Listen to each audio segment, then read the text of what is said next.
Um dos temas mais relevantes que a gente precisa entender é o Evangelho completo. E todo cristão realmente deveria entender o que é esse Evangelho completo, compreender a ponto de conseguir praticar ele e conseguir viver ele. Porque, na verdade, a vida cristã ela se baseia nesse Evangelho. E o que a gente está vendo nas igrejas são evangelhos parciais, né? E o que a gente precisa realmente é fugir de teologias que estão colocando ou que falta parte de algo tão importante, que é entender o que é o evangelho que Cristo deixou pra gente. O evangelho puro e completo. E hoje a gente vai entender e descobrir realmente como é esse evangelho.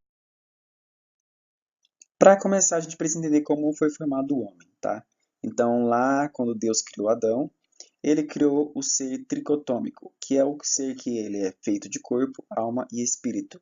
Então, eu e você, meu querido, nós somos corpo, que é esse que a gente está vendo, talvez não tão lindo quanto você gostaria, mas é esse corpício, né, que você tem. E todos nós temos a nossa alma, que é o lugar onde nós pensamos, o lugar onde vêm as nossas ideias, é o lugar onde temos as emoções. E o nosso espírito, quando Deus nos criou, ele criou o espírito dentro de nós. Porque Deus, ele também é espírito. Deus não tem uma forma corpórea como nós. Então é através do espírito que ele nos guia, através do espírito que ele passa as informações. Um espírito comunicando com outro espírito. O espírito de Deus comunicando com o espírito do homem, passando as informações necessárias para que ele viva, guiando ele, dando orientações, comunicando, tá? Porém, o que aconteceu? Na queda do homem, quando o homem pecou, né? Vocês lembram que Deus tinha dito que haveria uma consequência caso ele pecasse, que seria o quê?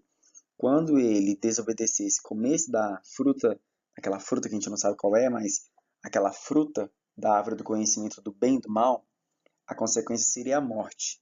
E a serpente, de forma contando meias verdades, ela acabou falando que na verdade eles não morreriam, né?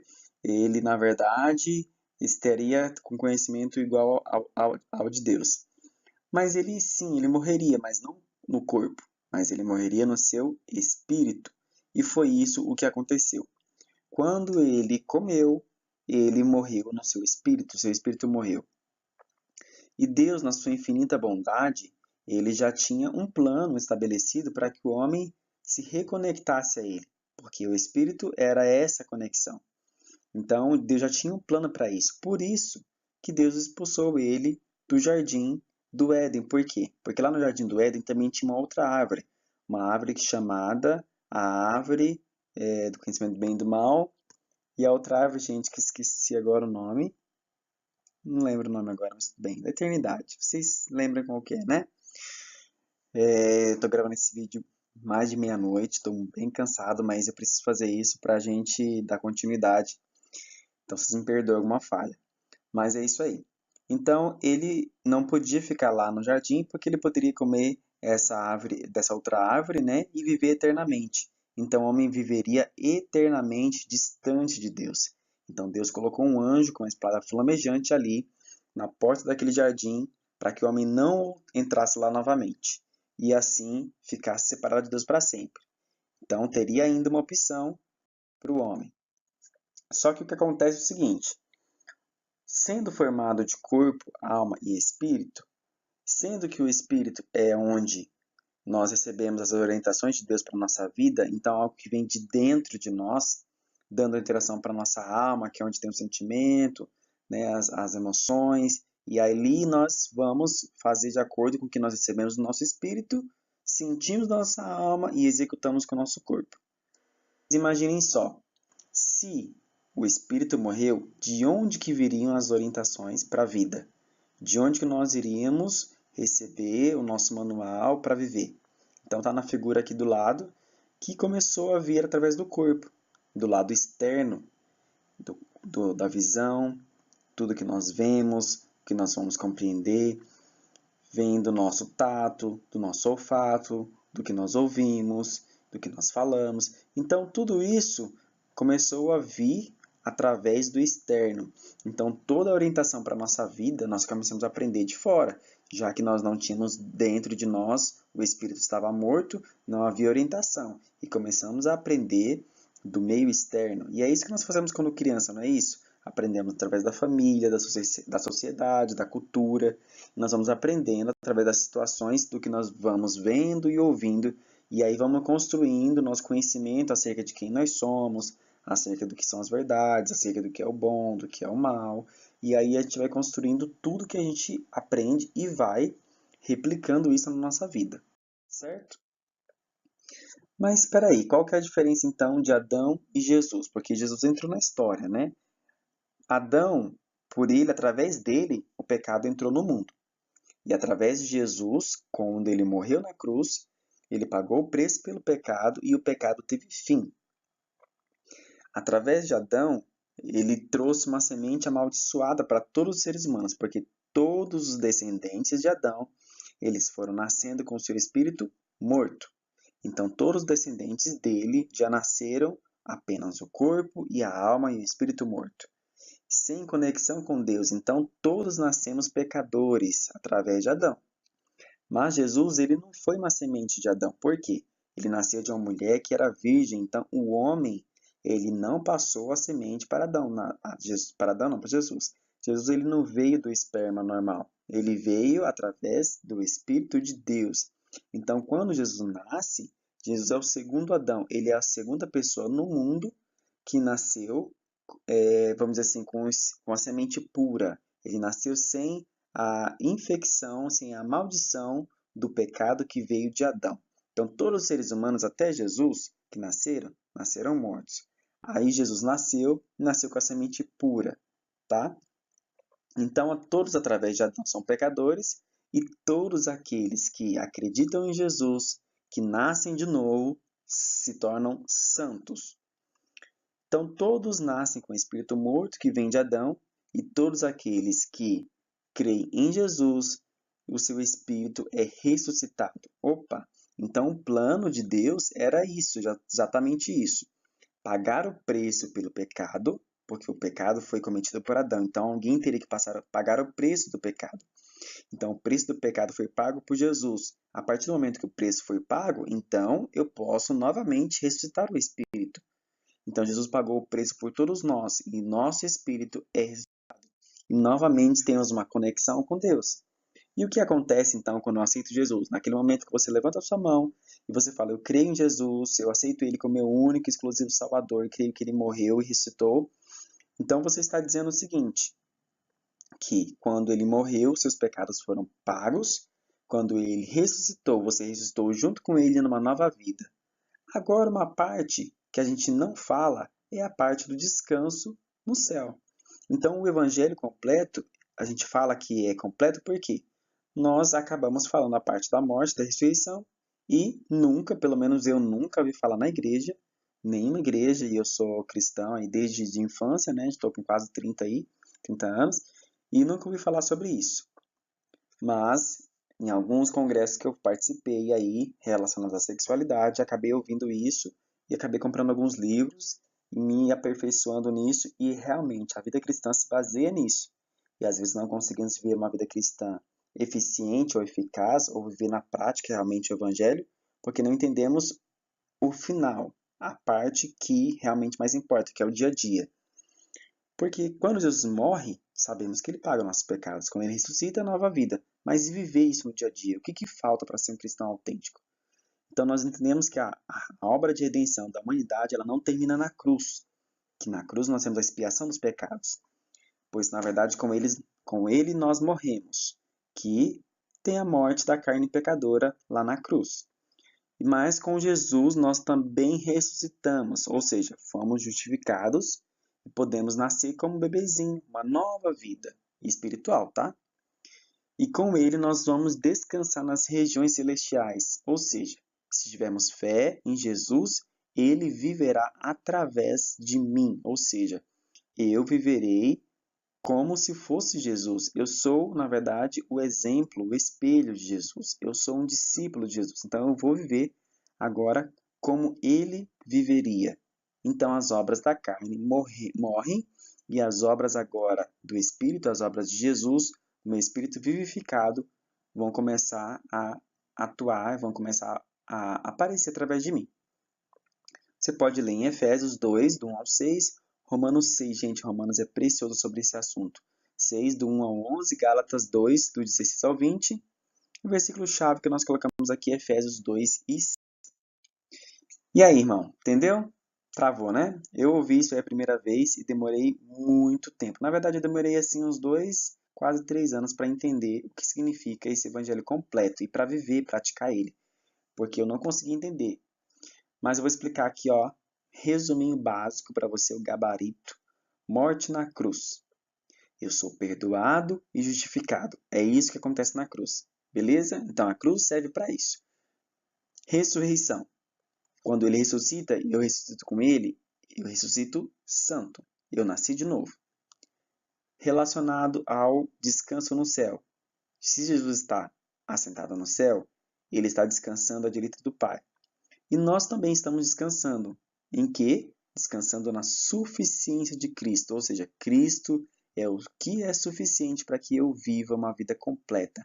Uma vida sem pecado, uma vida santa, para que eu consiga colocar em prática essa ressurreição. Para que eu consiga viver uma vida abundante. E isso quer dizer que eu estou identificado com Jesus. Romanos 5 e 6 especificamente fala bastante sobre isso. Então eu estou identificado com Jesus na morte, na ressurreição e no descanso. Eu também estou descansando com Ele. Olha que louco. Na verdade, quando nós entendemos que temos fé, então pela fé nós já estamos com Cristo nos céus. Porque o tempo presente, passado e futuro, na verdade, diante de Deus é um só. Então, pela fé, eu também começo a perceber e imaginar que eu também já estou no futuro. E onde é o meu futuro, gente? O meu futuro, pelo menos o meu, né? Não sei o seu. Mas o seu também é, viu, querido? Nosso futuro é lá no céu, descansando com Ele. Então, nós já estamos vivendo esse futuro no presente. Vamos lá? Vivendo o futuro do descanso no aqui, no agora. Aí você vai dizer, cara, mas eu não estou vivendo isso não. Eu estou pecando, eu estou errando pra caramba, eu não estou conseguindo seguir em frente. O que está acontecendo comigo? Por que eu não consigo viver essa vida abundante? Onde está a vida abundante? Essa foi uma pergunta que me fiz também. Na verdade, o que acontece, tadinho, essa foto desse cachorrinho que eu peguei na internet, ele tá cheio de carrapicho. Talvez, não sei se você sabe o que é isso. Carrapicho, pesquisa na internet aí no Google, que ele vai te dizer. Mas é aquele negocinho que gruda. Quem vive na roça aí, quem anda no mato, como eu, sabe que é carrapicho. E ele gruda na roupa. Sabe o que é velcro, né, gente? A ideia do velcro veio do carrapicho, só para vocês entenderem, tá? Então, quando isso gruda em nós, nós precisamos retirar. E demora. Olha o tanto de carrapicho que esse cachorrinho tem, que ele estava andando no mato. Então, é mais ou menos isso que a nossa alma e o nosso corpo fizeram sem o Espírito. Sem uma orientação do Espírito de Deus dentro do nosso espírito, nós nos corrompemos através dos nossos sentidos, através do olfato, da visão, né? Nós acabamos carregando na nossa memória várias coisas ruins e isso influenciou nas nossas decisões, influenciou em quem nós somos, na nossa identidade. E de repente, nós nos vemos agora cristãos, novos convertidos, filhos de Deus, começamos a perceber isso, mas como que vive isso com tanto carrapicho na nossa alma? Nossa alma está cheia de memórias de pecados, cheia de memórias de pornografia, cheia de memória de vícios, cheia de memória aí de xingamentos. Então, como vamos viver uma nova vida, uma vida abundante? O segredo está aqui. Esse é o último slide, está terminando, mas é a parte mais importante, que é o processo do descanso. Porque muitos de nós ainda estão na cruz pedindo perdão. Muitos cristãos aceitaram Jesus, mas eles vivem lá pedindo perdão, porque eu errei. Essa pessoa não entendeu o evangelho completo. Ela vive na cruz, que é a primeira porta, na verdade, para viver o evangelho. Outros de nós estão tentando produzir vida abundante através das obras. Ó, eu já vivi muito só na cruz, só ficava lembrando de cruz. Cruz, cruz, cruz, cruz, sangue, sangue, perdão, perdão, perdão. E também vivi muita parte da minha vida tentando produzir uma nova vida, uma vida abundante através das obras, tentando ser participativo na igreja, até virar realmente um ativista, o tempo todo fazendo tudo, não tinha nem dormir direito, porque tinha muitos compromissos na igreja, achando que isso era a vida abundante, isso era a nova vida. Mas na verdade, não era a nova vida. Porém, o descanso, na verdade, é o lugar onde nós entendemos que Cristo é a nossa suficiência, ou seja, Ele supre as nossas carências, Ele é a solução para os nossos problemas. Quando nós temos problemas e eles não passam, Ele nos ajuda a suportar, suportando as aflições. Ele é a paz, mesmo diante do mundo caindo na nossa cabeça, nós temos paz nele. Ele faz cessar as amarguras do nosso coração, porque ele nos enche de amor, ele nos completa, ele nos faz nos sentir realmente filhos. E ele nos aceita, toda a aceitação que a gente procura no mundo, tudo ele vem dar para nós. Então isso sim é vida abundante. Então ela não depende de obras, ela não depende se nós ainda estamos aprendendo a caminhar, se estamos ainda amadurecendo relacionado ao pecado. Não depende disso, mas depende sim de crer.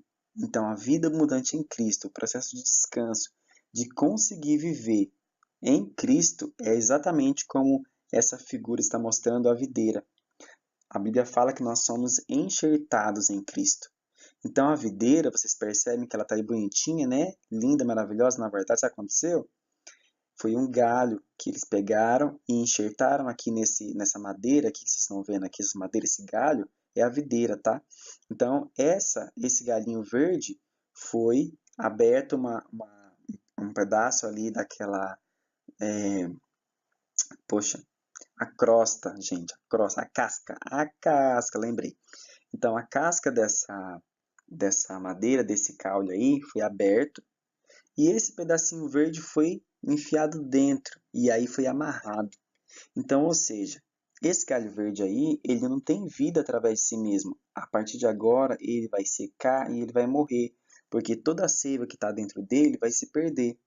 Mas como ele está enxertado ali dentro da casca da árvore, dessa árvore que é a videira, ele vai começar a criar raiz ali dentro aos pouquinhos e vai começar a sugar a seiva do caule e aí ele vai viver. Então isso quer dizer que ele vai pegar a vida do caule. E quem que é o caule? Quem que é a árvore? Não é Jesus? Ele é a videira. Nós somos apenas os galhos enxertados nele. Então a partir de agora nós estamos enxertados nele, em Jesus. E a partir dele nós vamos ter vida. Então, por que Cristo é nosso descanso? Porque nós vamos morrer aqui, nós vamos conseguir fazer obras para que a gente se sinta bem. A gente não vai conseguir resolver todas as coisas da forma que a gente quer, mas nós morrendo para a nossa vida, mas nós deixando de tentar por nós mesmos e começando a sugar dele. Então nós podemos descansar, porque nós sabemos e temos a certeza que mesmo que a gente ache uma hora que a gente não está conseguindo viver essa vida abundante, aos pouquinhos a gente vai sugando dele, vai sugando a seiva, vai sugando a vida e vai conseguindo viver através dele essa vida. E a gente pode descansar por quê? Porque nele tem vida, gente. Ele tem vida suficiente, ele tem amor suficiente para nos dar, ele tem realmente ele pode sim completar nossas carências, ele pode nos ajudar a enxergar os problemas de forma diferente, a suportar quando necessário, ele resolve quando aquilo é bom para nós. Então, nele nós podemos descansar. E essa vida em Cristo, esse evangelho completo, não é só na parte que ele morreu na cruz, isso é muito importante, porque sem isso nós ainda seríamos pecadores, mas agora nós somos santos.